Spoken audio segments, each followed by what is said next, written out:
Hi friends, Saibaba கோவிலுக்கு போகணுன்றது என் பல வருஷத்து ஒரு கனவு. அந்த கனவு வந்து இன்றைக்கி தான் நிறைவேறிச்சு.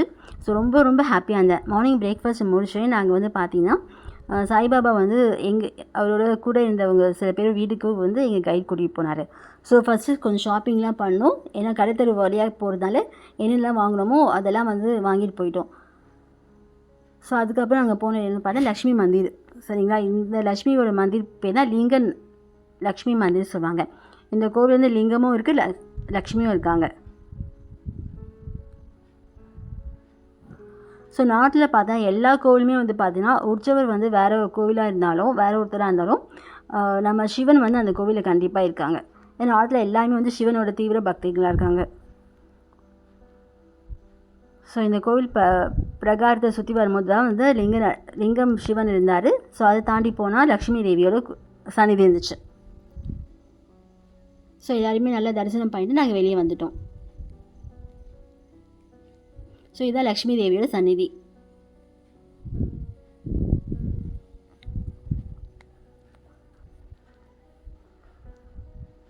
ஸோ அடுத்து நாங்கள் பார்த்தீங்கன்னா சாய்பாபாவோட பிக்ஷை இருக்கிற அந்த வீட்டுக்கு இப்போ வந்து போக ஆரம்பித்தோம். ஆனால் போகிற வழி பார்த்தா ரொம்ப ஃபன்னாகவே இருந்துச்சு. என் கூட வந்து அங்கிளாக ரொம்ப என்கரேஜ் பண்ணிட்டே இருந்தார். கண்டிப்பாக வந்து யூடியூப்பில் என் முகம் கண்டிப்பாக போடணும்னு சொன்னார். அங்கிள் அதே மாதிரி நான் போட்டுட்டேன் உங்கள் வீடியோக்காக. அந்த அங்கிள் ஆண்டி ஸ்டார்டிங்கில் சிரிச்ச முகமாகவே என்கரேஜ் பண்ணிட்டே வந்தாங்க.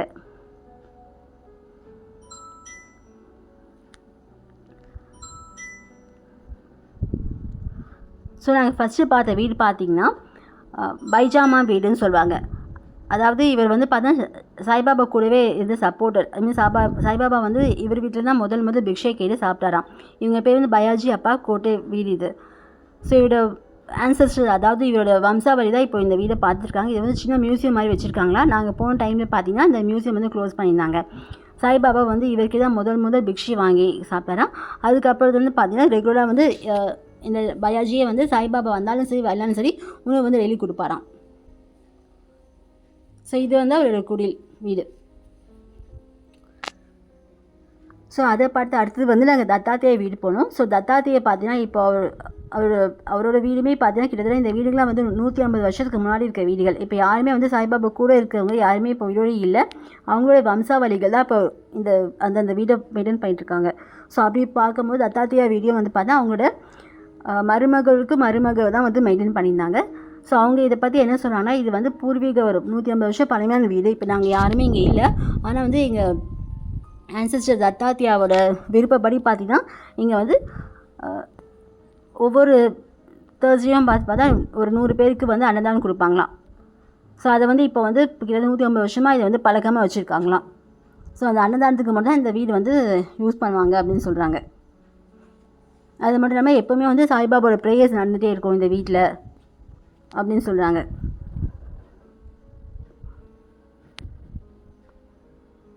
ஸோ அதை பார்த்துட்டு வெளியே வந்துட்டு நாங்கள் சாவடி துவாரகாமே அதெல்லாம் விசிட் பண்ணியிருந்தோம். ஸோ துவாரகாமையில் ஃபோட்டோஸ் ஃபோன் அலௌடு கிடையாது, சாவடியும் அலௌடு கிடையாது. ஸோ அதனால் எங்களால் ஃபோட்டோ எடுக்க முடியல.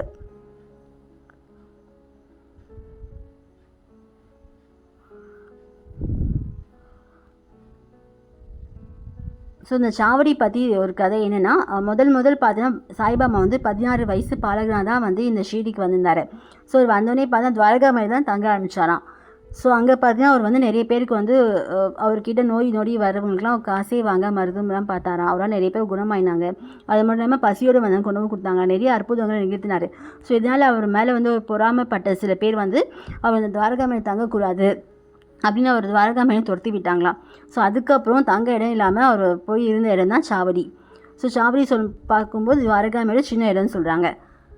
ஸோ அங்கேருந்து அவர் வந்து பார்த்தீங்கன்னா பகல் ஃபுல்லாக பிக்ஷைத்து உணவு சாப்பிட்டு ராத்திரியும் காலையிலும் பார்த்தீங்கன்னா இங்கே வந்து தூங்குறதும் ரெஸ்ட் எடுக்கிறதும் இந்த சாவடியில் வந்து இருப்பாராம்.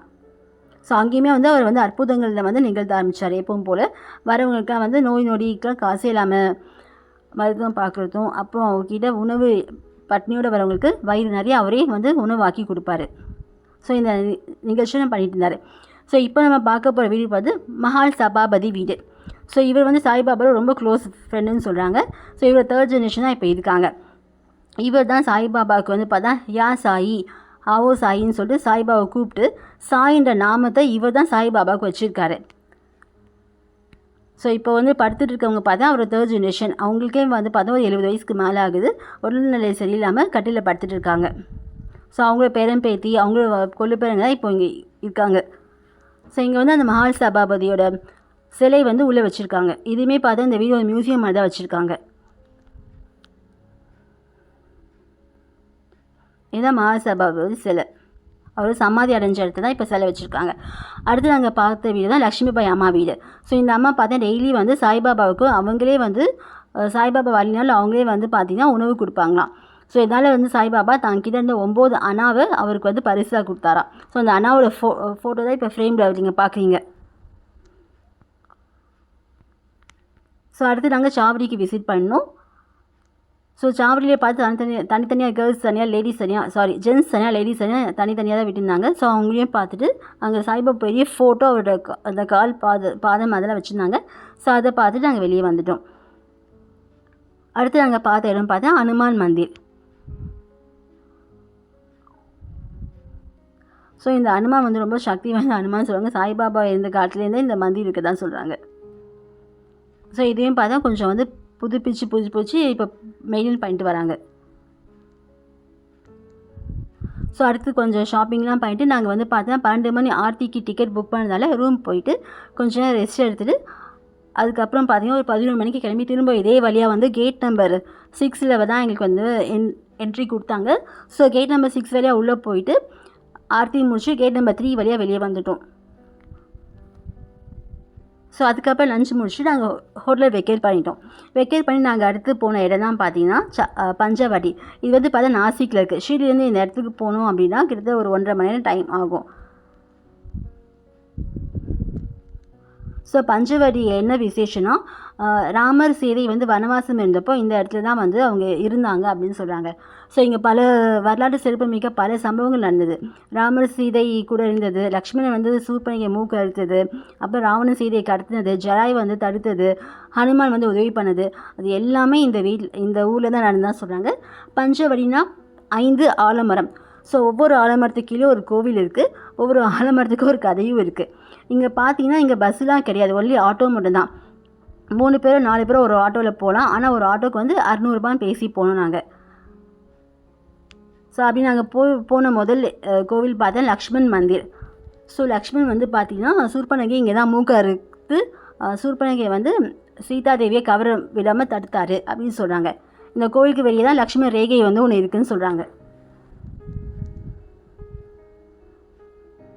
ஸோ இங்கேயும் வந்து பார்த்தா ஒரு ஹனுமான் கோவில் இருந்துச்சு. உள்ளே பார்த்தீங்கன்னா ஹனுமான் சந்நிதி இருந்துச்சு, அப்புறம் ஒரு பிள்ளையார் சந்நிதி இருந்துச்சு. அதை தாண்டி பார்த்தீங்கன்னா சைடில் வந்து அந்த லக்ஷ்மணன் சூர்பனகை மூக்கா இருக்க அந்த சிலை இருந்துச்சு. சீதாதேவி மானோட இருக்க அந்த சிலை இருந்துச்சு. இதான் வந்து இந்த கோவிலோட ஆலமரம். நான் சொன்னேன் ஒவ்வொரு ஆலமரத்துக்குள்ளேயும் ஒரு கோவில் இருக்குது. அது இந்த கோவிலுக்கான ஸ்தல மரம். இது ஹனுமான் மந்திர். ஸோ இதை பார்த்து வெளியே வந்தால் பார்த்தீங்கன்னா ரைட் சைடில் வந்து அந்த நான் சொன்ன எல்லா கதையுமே வந்து வரலாற்று சிற்பம் கதை எல்லாமே வந்து சிற்பங்கள் மாதிரி செதுக்கி வச்சுருந்தாங்க செவுத்தில்.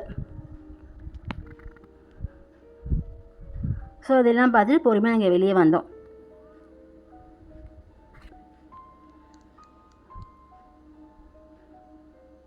ஸோ அடுத்து நாங்கள் போன கோவில் பார்த்தீங்கன்னா லக்ஷ்மி நாராயண் மந்திர் சொல்லுவாங்க. அதாவது இந்த கோவில் வந்து சஃபேத் ராம் கோவில்னு சொல்லுவாங்க. இங்கே இருக்க ராமர் சீதை சிலை பார்த்தீங்கன்னா வெள்ளை நிறத்தில் இருக்கும். ஸோ அதான் இந்த ராமருக்கு சஃபேத் ராமர் சொல்கிறாங்க. இங்கே ராமர் சீதை வந்து கல்யாண கோலத்தில் இருக்கதா சொல்கிறாங்க. ஸோ இந்த கோவிலையும் பார்த்துட்டு நாங்கள் நல்லா தரிசனம் பண்ணிவிட்டு வெளியே வந்துட்டோம். நாங்கள் போன டைம் பார்த்தீங்கன்னா ரொம்ப ஒரு 6 o'clock முடிஞ்சு 7 o'clock கிட்ட இருந்தாலே சில கோவில்கள் வந்து எங்களால் பார்க்க முடியல. ஒரு சில கோவில்கள் மட்டும் தான் நடை வந்து திறந்துருந்துச்சு. ஸோ எந்தெந்த கோயிலாம் எங்களால் பார்க்க முடியுமோ அந்த கோயிலை மட்டும் எங்கள் ஆட்டோ டிரைவர் வந்து கூட்டிகிட்டு போனார். ஸோ இதுதான் சஃபேத் ராமர் சிலை. ஸோ அடுத்து நாங்கள் போன கோவில் பார்த்தா சீதா கோவில். ஸோ சீதா கோவில் பார்த்தா இப்போ ரெனிவேஷன் பண்ணிகிட்ருக்காங்க. இது வந்து கோவில் கிடையாது, கோவில் சிலையை மட்டும் கொஞ்சம் ஒரு ஆலமரத்துக்கு கீழே வச்சுட்டு பின்னாடி தான் வந்து அந்த கோவில் இருக்குது. ஸோ அடுத்து நாங்கள் போனது பார்த்தா சுயம்பு அனுமார் கோவில். இங்கே அனுமார் பார்த்தீங்கன்னா சீதை ராமரும் இந்த இடத்துக்கு வருவாங்க அப்படின்றதுக்காகவே அவர் வந்து 5000 வருஷம் வந்து அவர் இருந்தாராம். ஸோ இந்த ஹனுமார் வந்து சுயம்பு அனுமார்னு சொல்கிறாங்க. அவரே தானாக தோன்ற ஒரு ஹனுமார் அப்படின்னு சொல்கிறாங்க. ஸோ அதை முடிச்சு நாங்கள் அடுத்து பார்த்த இடம் பார்த்தா சீதா குகா. ஸோ ராவணன் வந்து சீதையை கடத்தின பிறகு இந்த குகையில் தான் சீதையை வச்சுருந்தாங்க அப்படின்னு சொல்கிறாங்க. இந்த குகை பார்த்தீங்கன்னா ஒன்லி லேடிஸ் மட்டும் தான் அலவுடு, ஜென்ஸ் அலவுட் கிடையாது. அதுவும் பார்த்தீங்கன்னா நின்றுட்டுலாம் போக முடியாது, உட்காந்துட்டோ குனிஞ்சோ தவழ்ந்தோ தான் போக முடியும். உள்ளே வந்து பார்த்தீங்கன்னா படிக்கட்டுலாம் நிறைஞ்சிருந்துச்சு. ஸோ அப்படி போய் இந்த இடத்துல தான் வந்து சீதை இருந்தாங்க அப்படின்னு சொல்கிறாங்க. இந்த இடத்துல வந்து வெறும் காலியாக தான் இருந்துச்சு, வெறும் கற்களால் இந்த இடம் செய்யப்பட்டிருக்கு. இதுவுமே பார்த்தா 150-200 வருஷம் பழமையான இடம் அதாவது அப்படின்னு சொல்கிறாங்க. ஸோ இது வந்து பார்த்தா சிவலிங்கம். ஸோ ராவணன் வந்து பார்க்கும்போது தான் இங்கே சிவனை வேண்டி சாமி கும்பிட்டு தான் போவார். ராவணன் மிகப்பெரிய சிவன் பார்த்ததுனால சீதா வந்து பார்க்கும்போது அந்த சிவனையும் வந்து சாமி கும்பிட்டு தான் போவாராம். அந்த கோயிலாம் பார்த்தா கொஞ்சம் இருட்டாக தான் இருந்துச்சு, அங்கங்கே லைட் போட்டிருந்ததுனால கொஞ்சம் மேனேஜ் பண்ணிட்டு போக முடிஞ்சுது. அது மட்டுமே ரொம்ப குறுகிலாம் இருந்துச்சு, ஒருத்தர் மட்டும் தான் அட் டைம் போக முடியும், அதுவும் குனிஞ்சு தான் போக முடியும். அந்த மாதிரி ஒரு அமைப்பு வச்சுருந்தாங்க இந்த குகையில். ஸோ அதை பார்த்து நாங்கள் வெளியே வந்துட்டோம். ஸோ இதான் வெளியே வர இடம். ஸோ இதுதான் வந்து பார்த்தா 5 ஆலமரங்கள் சொன்னோம் இல்லையா, அந்த ஒவ்வொரு ஆலமரத்துக்கு கீழேயும் ஒரு கோவில் இருக்குது சொன்னேன், அதுதான் இது.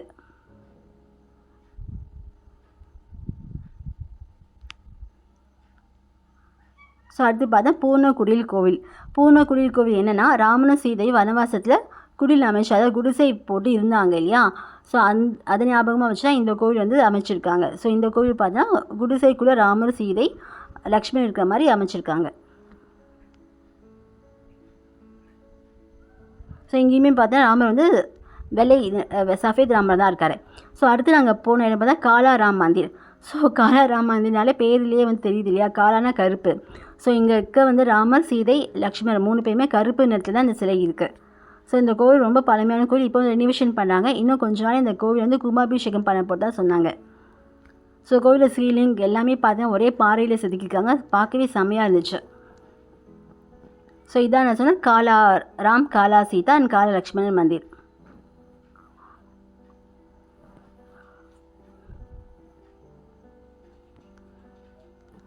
ஸோ இது முடிச்சு கோவில் வெளியே வந்து பார்க்கும்போது வெளியே வந்து ஒரு சின்னதாக வந்து ஒரு பிள்ளையார் சிலை இருந்துச்சு. அதை தாண்டி போனால் இங்கே வந்து ஒரு சித்தர் வந்து சமாதி அடைஞ்சார், மாஜி கோபால் தாஸ் சுவாமின்னு இருந்துச்சு. ஸோ அதெல்லாம் பார்த்து அப்படியே நாங்கள் வெளியே வந்தோம். எங்களால் பார்த்தீங்கன்னா ரொம்ப இருட்டான்றதால இந்த கோவில் வந்து சீக்கிரமாக எங்கள் செலவுன்னு சொல்லி அனுப்பிச்சிட்டாங்க.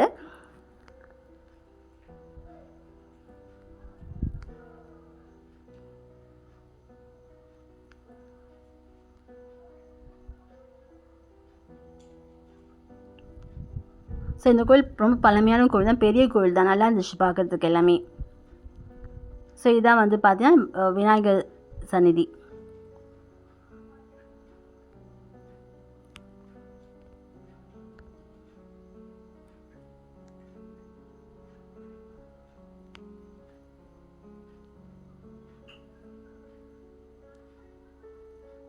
ஸோ அடுத்து நான் சொன்ன சித்தர் கோவிலுக்கு அந்த கோவில் தான் பார்க்குறோம், கோபால்தாஸ் மகாதேவ் சித்தர் இவர். அடுத்து நாங்கள் போன இடம் பார்த்தீங்கன்னா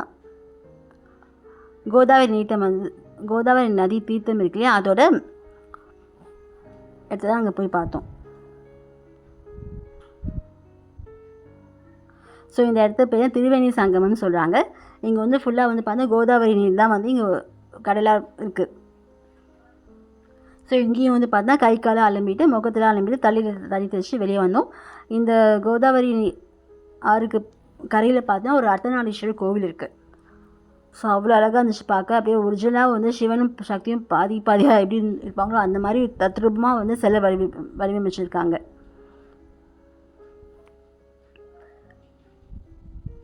ஸோ அதை பார்த்துட்டு அப்படியே நாங்கள் வந்து எங்களுக்கு ட்ராவல் கன்டினியூ பண்ண ஆரம்பிச்சிட்டோம். நைட் டின்னருக்காக பார்த்தீங்கன்னா ஒரு ராஜஸ்தான் தாலியில் வந்து இறக்கி விட்டாங்க. ஸோ கிட்டத்தட்ட பார்த்தீங்கன்னா ஒரு 1 hour கழிச்சு தான் நாங்கள் அந்த ஹோட்டலுக்கு போய் ரீச் ஆனோம். செம்ம டிராஃபிக், வழி ஃபுல்லாக கொஞ்சம் டிராஃபிக்காகவே இருந்துச்சு. இந்த சிவசாகர் ரெஸ்டாரண்ட்டில் தான் பார்த்தா ஃபஸ்ட் ஃப்ளோரில் ராஜஸ்தான் தாலி இருந்துச்சு, செகண்ட் ஃப்ளோரில் பார்த்தா பஞ்சாபி தாலி. ஸோ இது வந்து மல்டி குயிசர் ரெஸ்டாரண்ட்னால ஒவ்வொரு ஃப்ளோருக்கும் ஒவ்வொரு விதமான தாலி வந்து அரேஞ்ச் பண்ணியிருந்தாங்க. ஸோ அதை சாப்பிட்டுட்டு நைட் பார்த்தீங்கன்னா கிட்டத்தட்ட ஒரு 5 hours ட்ராவல் பண்ணி நாங்கள் வந்து மும்பை ஏர்போர்ட் ரீச் ஆனோம். மும்பை ஏர்போர்ட் ரீச் ஆகும்போது பார்த்தா வெடிகாலம் வந்து ஏர்லி மார்னிங் ஒரு 3 o'clock தான் ரீச் ஆகணும். எங்களுக்கு வந்து 7 o'clock ஃப்ளைட் இருந்துச்சு. ஸோ செக்கிங்லாம் முடித்து கொஞ்சம் ஒரு 3 hours பார்த்தீங்கன்னா அங்கே கிட்டத்தட்ட வெயிட்டிங் ஹாலே ஸ்டே பண்ணி தான் ஃப்ளைட் ஏறினோம்.